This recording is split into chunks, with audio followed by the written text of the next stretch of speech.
This is KGW News at Sunrise. I think that was really messed up what he did, especially to such a nice guy.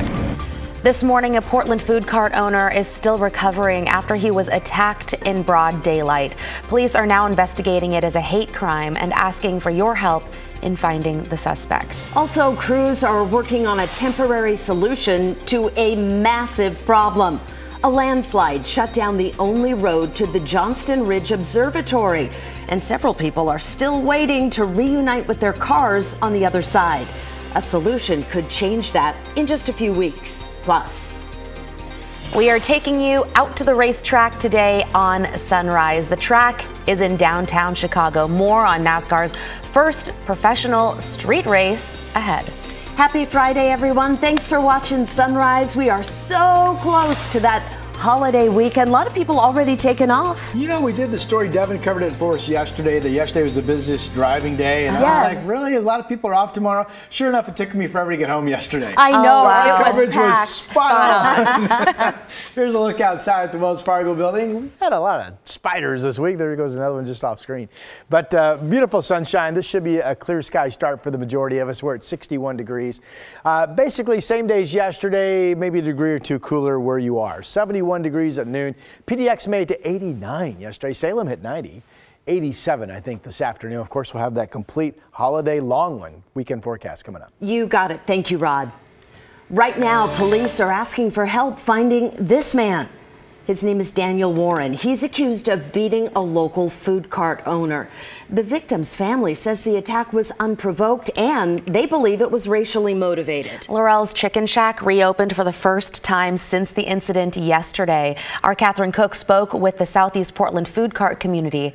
We want to warn you, though, the video and photos in the story are disturbing. Thursday night at the food carts on Southeast 52nd and Foster. Customer Dusty McHugh knew exactly what he was getting. Dinner from Laurel's Chicken Shack. I made it a point to bring my kids here to show the neighborhood that we're not scared of bullies.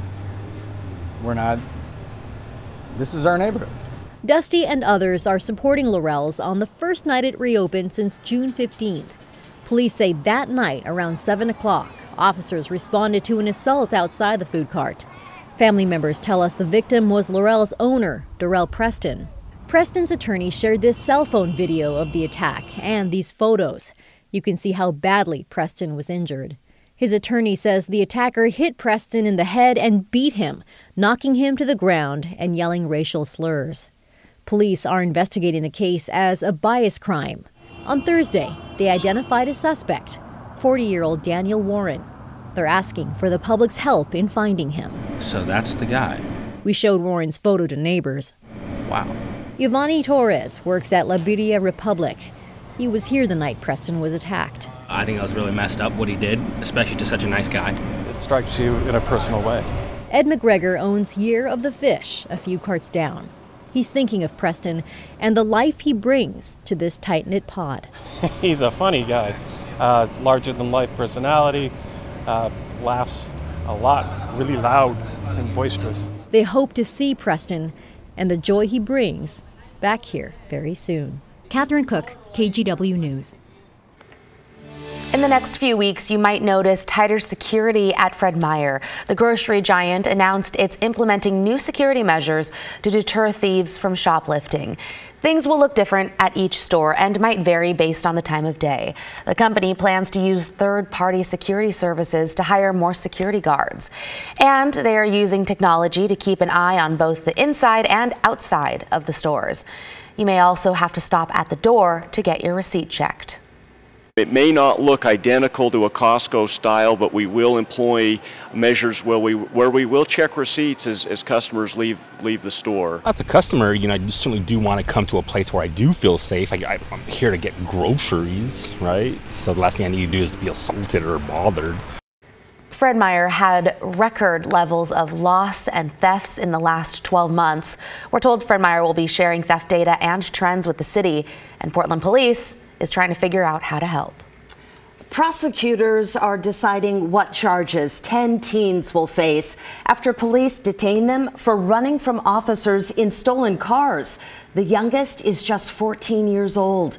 Surveillance video caught one of the two cars that they were in crashing into a building here on Southeast 82nd and Lafayette around 3 o'clock yesterday morning. Police say all of the teens got out and ran.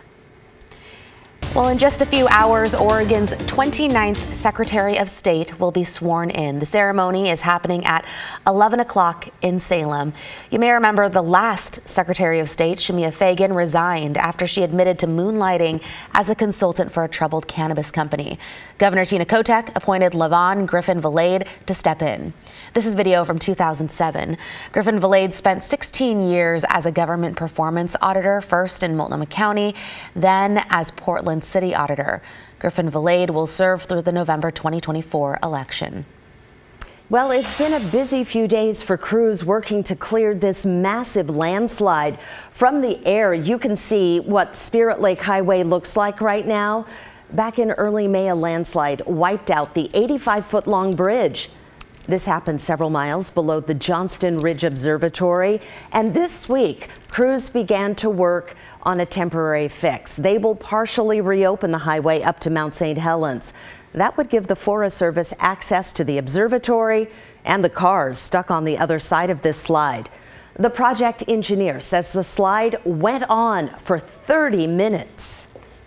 Typical dump truck carries about 10 cubic yards, so every minute 120 dump truck loads worth of material was funneling through this area.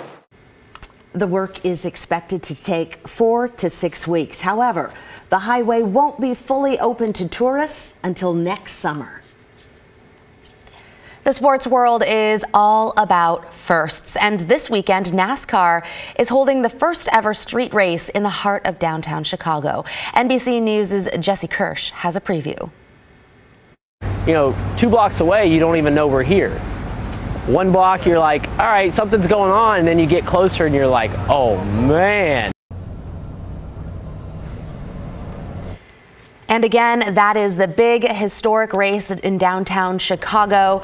The Today Show will definitely have more on this. By the way, that course, just over 2 miles, and it'll take 40 drivers on some of the city's most iconic thoroughfares, including Lakeshore Drive and Michigan Avenue. Well, if you guys, anyone out there, I'm sure a lot of you are, heading to the coast for the holiday, Rod's got some news that you can use. Now, I've never done this. I've never been to the beach on July 4th, but I know a lot of people that's their thing. That's where they want to be, right?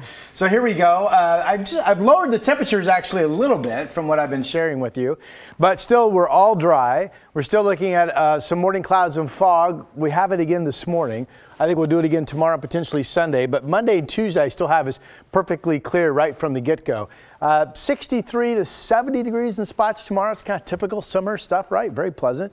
65 to 73 Sunday, and then 75 to maybe 82 degree temperatures at the beach on Monday and Tuesday. The wind direction is generally going to be from the west the entire time, and starting actually today and certainly going into tomorrow and Sunday, there will be some noticeable, at least PM hour breezes, maybe gusting up to about 25 miles per hour. So really very pleasant, kind of typical, warming up a little bit on Monday into Tuesday. And then the July 4th specific evening forecast here in the Valley, Salem and Portland and Vancouver. 10 o'clock fireworks shows. There are bunches of them we've been telling you about. We have them listed on our website, KGW.com.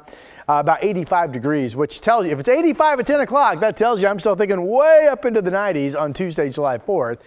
And I still have 97. 97, by the way, if we make it on Tuesday, would tie the record for July 4th. Record high. Okay, here we are. Another day with no storm chance across our state. Same thing up in Washington, so all dry. These are the early numbers. We have cloudy skies and 59 being reported up in Kelso. We have clouds and fog at the coast. Otherwise, we are mainly clear out there this morning. 61 Portland, 58 degrees in Salem. For today at the beach, generally 60s, early clouds and fog, sunshine developing most areas during the morning hours, and the breezes this afternoon up to about 25 miles per hour. We'll get some noticeable breezes starting, I think, today, tomorrow, and Sunday afternoon here in the valley, too. I mean, nothing extreme, but you'll notice the winds picking up a little bit to about 20 miles per hour. Upper 80s, Salem and Corvallis. Again, Salem hit 90 yesterday. Battleground 85, Longview 80, Vancouver up to about 87. And here are my latest numbers. No big changes to this. I've just tweaked some forecast highs. 87, 86, 88 for the weekend. And then Monday, 92. Again, 97 would tie the record. 96 Wednesday, 93 Thursday. Right now I have Friday, the following day, getting back down to the 80s. Thank goodness. Yes.